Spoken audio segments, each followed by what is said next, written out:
solução. Na verdade, eu não consigo divisar ainda uma solução, e os critérios que a gente tem utilizado para dar conta desse problema são critérios, eu diria, ainda inadequados. O meu tempo está terminando. A única coisa que eu queria pontuar, somente para terminar,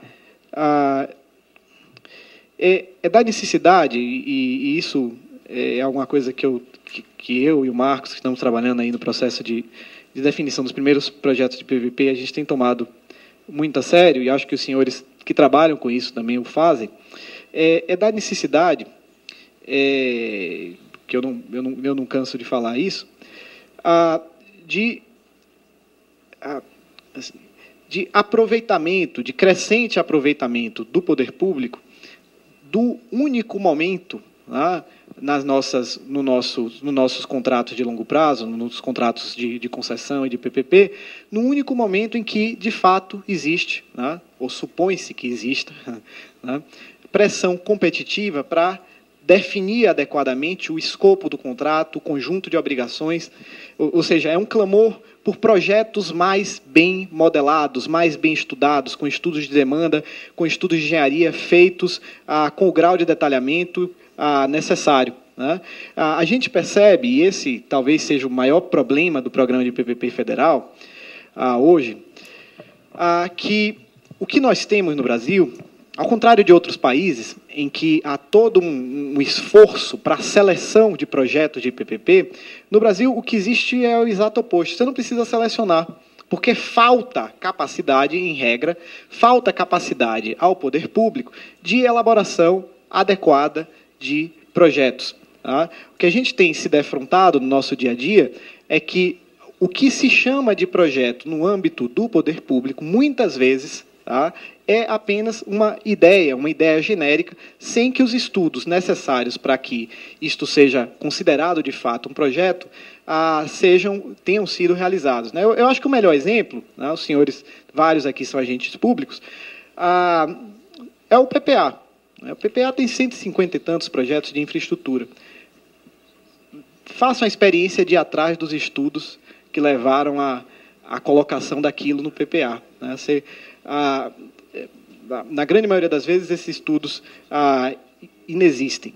Então, é um clamor pela melhor modelagem dos projetos, exatamente para que a gente não entre na necessidade de revisões cada vez maior, de revisões extraordinárias, numa situação em que o concessionário tem a concessão, ele é o único com quem você pode negociar, não existe a pressão competitiva, existe a assimetria de informação, isso é não só aqui, em qualquer lugar do mundo, por melhor preparada que seja a agência, e existe um absoluto desbalanço de incentivos, porque enquanto aquela é uma entre tantas concessões para a agência, para o poder público, ela é a única, é a vida do concessionário. Bom, tenho mais 5 minutos, Paulo, apenas para concluir. Então, uma última coisa que eu queria tratar é sobre peculiaridades desses processos de revisão no caso de contratos de PPP, em oposição aos contratos de concessão comum. A primeira coisa, a mais óbvia, é que envolve contraprestação pública. Eles envolvem pagamento, são contratos que envolvem pagamento público, e por isso, na hora de fazer a revisão do contrato, você tem mais uma variável. Antigamente, nos contratos de concessão comum, você pode mexer na tarifa, você pode mexer no plano de investimento, agora você terá também a possibilidade de mexer na contraprestação pública. Existe também a possibilidade de mexer no prazo do contrato. É alguma coisa que no Brasil não temos muita experiência, mas eu tenho visto cada vez mais nos meios técnicos se advogar a possibilidade de fazer reequilíbrio por meio de modificação do prazo do contrato. Isso é muito consequência do sucesso no Chile e em outros lugares, daquelas teorias desenvolvidas lá pelo Galenovich e pelo Eduardo Engel sobre a possibilidade de licitação baseada em Least Present Value of Revenue, menor valor presente líquido de receita. É bom notar, e eu acho que é importante notar, que a realização a revisão do contrato pela modificação da contraprestação pública põe um desafio institucional enorme para o poder público, né, para as agências reguladoras e para o órgão gestor de PPP. Notem que no Brasil se fez uma coisa que, do ponto de vista da experiência internacional, é absolutamente desaconselhável, que foi, nós transferimos para as agências reguladoras o poder de emissão das outorgas, né? As agências reguladoras passaram a ser partes contratantes, elas contrataram concessões, muitas agências contrataram concessões. Isso é completamente desaconselhável do ponto de vista da experiência internacional, porque a ideia da agência é que ela seja um ente neutro e não um signatário do contrato. Né? Fizemos isto foi interessante durante algum tempo, isso foi bastante interessante durante o processo de desestatização dos anos 90, mas quando começamos a trabalhar com PPP, isso cria um senhor problema.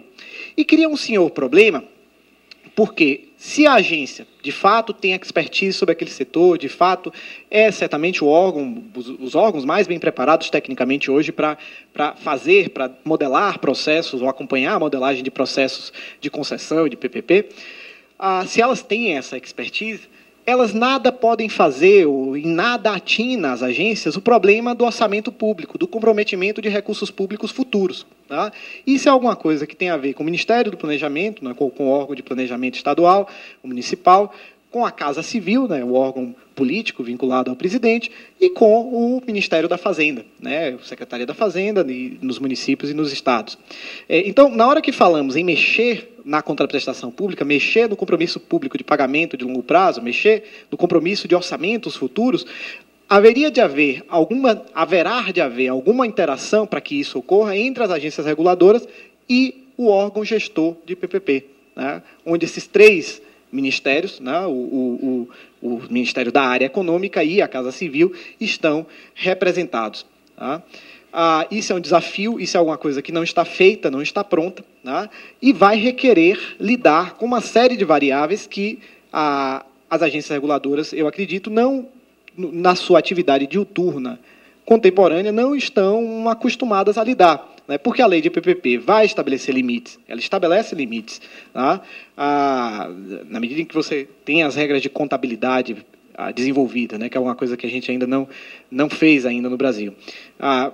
Vai impactar, os limites da dívida vão impactar nessas revisões tarifárias, porque na hora que você mexe na contraprestação pública, você eventualmente está mexendo no limite da dívida do Estado, você pode bater no limite da dívida daquele Estado, vai mexer no quantitativo de receita, de despesa corrente comprometida com PPP, e vocês sabem que a lei de PPP estabelece um limite de 1% de despesa corrente, da receita corrente líquida, para despesas anuais com PPP, e vai mexer num outro dispositivo lá da lei de PPP que diz que, para que você tenha uma PPP em que mais de 70% das suas receitas venha de uma entidade estatal, venha do poder público, né?